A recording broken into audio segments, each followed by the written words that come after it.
disebutkan oleh banyak ulama. Zakaral ulama anna silahal qalbi fi tis'ah asya.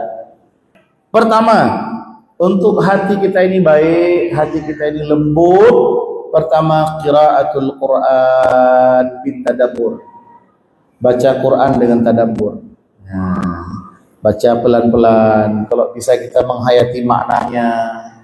Baca Quran entah satu hari, satu lembar. Ya, setiap habis sholat entah baca satu lembar, satu halaman, baca tiap hari. Karena baca Quran itu di samping berpahala, di samping dia menjadi penolong kita di hari kiamat, nanti di hari akhirat, dia dalam dunia bisa melembutkan hati. Itu satu. Dua, khala'ul butni bitaqlilil aqli. Sedikitkan makan. Kosongkan perut dengan cara sedikitkan makan. Kalau makan, jangan banyak. Ukurannya saja. Jangan sampai nggak bisa duduk lagi kita makan. Ya, nah, ada diperintahkan kita untuk dibagi maidah ini dibagi tiga. Sepertiga untuk makanan, sepertiga untuk minuman, sepertiga untuk udara. Kosongkan untuk udara. Tanyalah sama mungkin yang orang kedokteran pasti tahu itu pasti sehat orang yang begitu. Perutnya itu sepertiga dibagi untuk makanan, sepertiga untuk minuman, sepertiga kosongkan untuk udara. Ini bisa melembutkan hati. Berarti orang yang banyak-banyak makan, hatinya keras. Ketiga, qiyamul lail bil ibadah. Bangun malam untuk ibadah. Bangun tengah malam untuk ibadah. Nah, kalau bisa sebelum subuh bangun untuk ibadah, sholat tahajud. Nah, itu biasakan. Nah, jadi bagaimana orang yang memang malamnya nggak tidur? Gak ada juga sekarang kan orang nggak tidur kan malam kan? Nah, ya bagus aja lah, ibadah terus lah. Udah kita nggak tidur ibadah. Jangan tidur nggak, ibadah pun nggak. Rugi dua kali. Ya, rugi nggak tidur, rugi nggak ibadah. Walaupun diganti tidurnya esok hari, disebutkan oleh para ulama, tidur siang tidak sama kualitasnya dengan tidur malam. Kita malam tidur 6 jam misalnya, kita tempatkan siang hari kita tidur 6 jam, nggak sama. Walaupun jumlah jamnya sama, tapi tidak sama. Yang keempat, tadarru' inda sahar.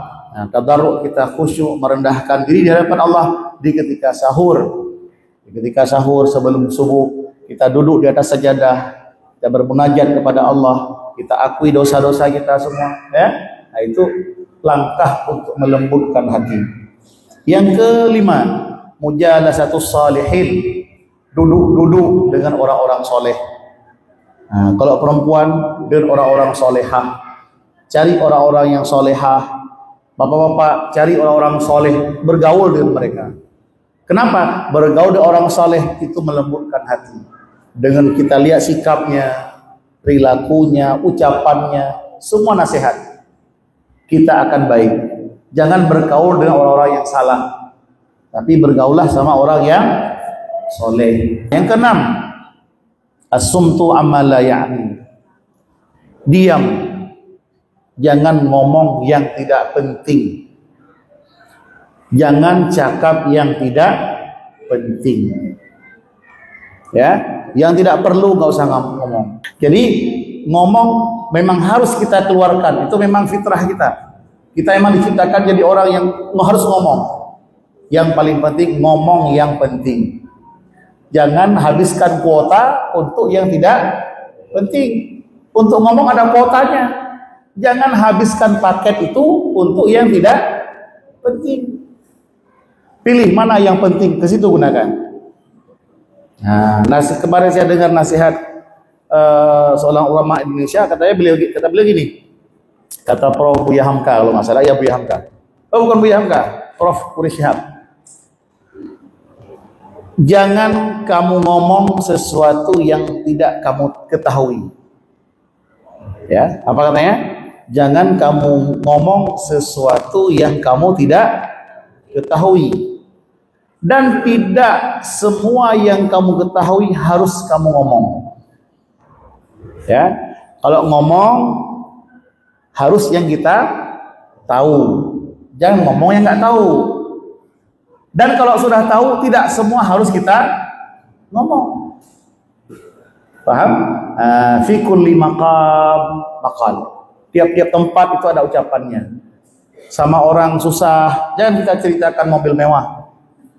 Ya, sama orang susah jangan cerita kita beli rumah baru. Sama orang yang nggak punya anak jangan cerita kita udah nambah anak, nambah cucu. Sama orang miskin yang ceritakan kita banyak duit. Jangan. Lihat, oh ini orang mana, cakap, sesuaikan pembicaraan. Yang ke-7, uzlah an ahli jahil. Kita menghindarkan diri dari orang-orang yang bodoh. Orang-orang yang jahil jangan kita jadikan kawan. Boleh kita berkawan dengan orang jahil, tapi untuk menghilangkan kejahilannya. Jangan kita jadikan teman akrab selalu bergaul dengan orang-orang jahil. Kenapa? Akan ketular nanti bodohnya. Ya, bergaulah sama orang-orang yang soleh, orang-orang berilmu. Kapan kita bergaul sama orang jahil? Waktu mengajarkannya, menasehatinya, boleh.